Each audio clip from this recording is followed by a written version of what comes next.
Nung last birthday nga pala ng anak ko, ang wish niya ay magkaroon siya ng cellphone. Although hindi siya humingi ng cellphone, alam ko na kailangan niya ng cellphone. Kaka-graduate nga lang pala niya ng high school at hanggang ngayon ay wala pa siyang cellphone. Alam ko na kakailanganin niya ito lalo na't magkakalit na siya. Anong wish mo siya? Wala akong communication. Ha? Wala akong communication. Kasi hindi ba ka na pa? Noong mga panahon na yun, gusto ko na siyang ibili ng cellphone. Kaya lang nagkaroon kami ng problema. Yung pera ng pambili ng cellphone, nasa loob ng vault na sira ang susi. Sinubukan namin itong sungkitin para mabuksan. Kaya lang talagang hindi namin mabuksan. Kaya naisip ko, tumawag na lang kami ng magsususi na magbubukas ng vault.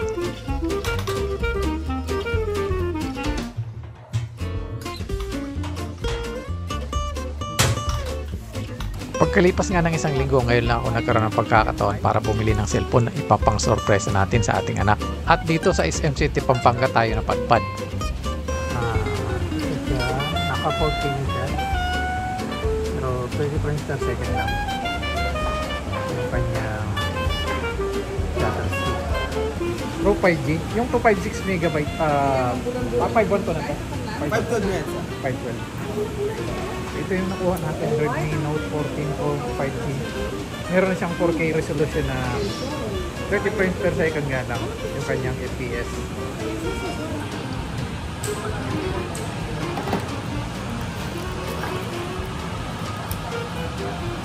Ang laman ng box ay facing, may facing siya. Red facing. Black yung kulay. Meron siya, siyempre dito yung cellphone. Tapos meron siya ang charger. So yun lang naman niya. May contact number naman tayo dito. Bali dito sir, physical at saka liquid, physical damage, hindi siya kasama sa warranty. Oo sir. Iwasan na lang siya. Ibig sabihin sir, pag nabasa, wala siya sa warranty. Water naman to. Okay. Kaya okay naman siya mabasa. Maphysical. Pinalagyan ko na rin pala ng screen protector para naman hindi magasgas ang kanyang screen. Thank you. Pinabili ata sa'yo, sir.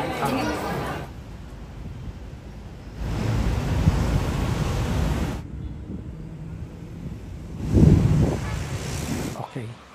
Walang kamalay-malay yung iso-surprise natin nandun sa baba na binilhan na natin siya ng cellphone. Ang birthday niya, ang wish niya magkaroon ng cellphone.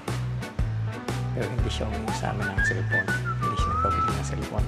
Wish niya lang magkaroon siya ng cellphone. Ngayon iso-surprise natin siya. Hindi niya alam na nandito na yung cellphone. Nandito sa box. Sean, tapos ka na sa pagkain mo dyan? Hindi ka pa tapos? Kumare. Ha? Kumare. Magpapatulong sana ako eh. Magpapatulong ako. Mag-set up ako ng camera ko.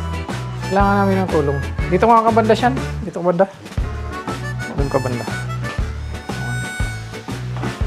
Yan, okay. Okay. Bakit? Bakit?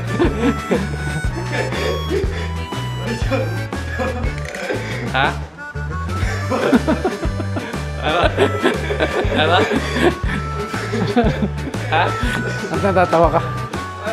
Ang natatawa ka. Ba't natatawa ka? Bakit natatawa ka? Diyan. Buksan mo na nga yan. Ito dito. Buksan mo yan.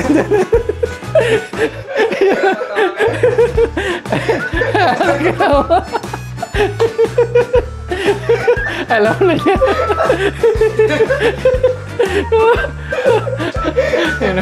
Alam na niya.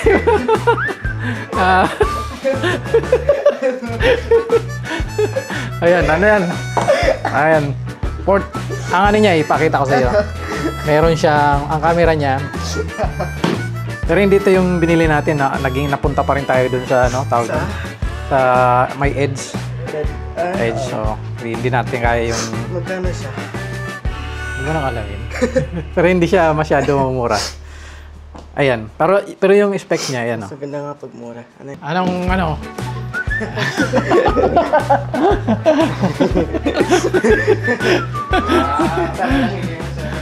Oo. Ano man, kaya man natin. Kaya naman. Oo. Okay lang naman, kaya naman yan. Pag maganda yan, bibili din tayo para kay kuya mo. Pag, hindi na. Pero hindi yan kasing expensive nung tinignan natin. Kasi yun, hindi natin kaya yun eh, bilhin eh. May black plus na kaya na automatic install. High spec siya, high spec. Nakaano siya, 512 siya. Yan, 512 gigabytes na yung kanyang memory. 512 gigabytes yung memory niya. Oo. Ano mo na, mag-download ka ng games para ma-benchmark mo. Ano mo na, itingnan mo na kung ano, para ma-review mo. So, Naghihintay. ha? Oh, okay yun. Hindi natin masyado na-surprise yung sinusurprise natin kasi parang alam na niya kung anong mangyayari. Obvious na, nandun pa ako sa mobile. Dalawa kayo. Bakit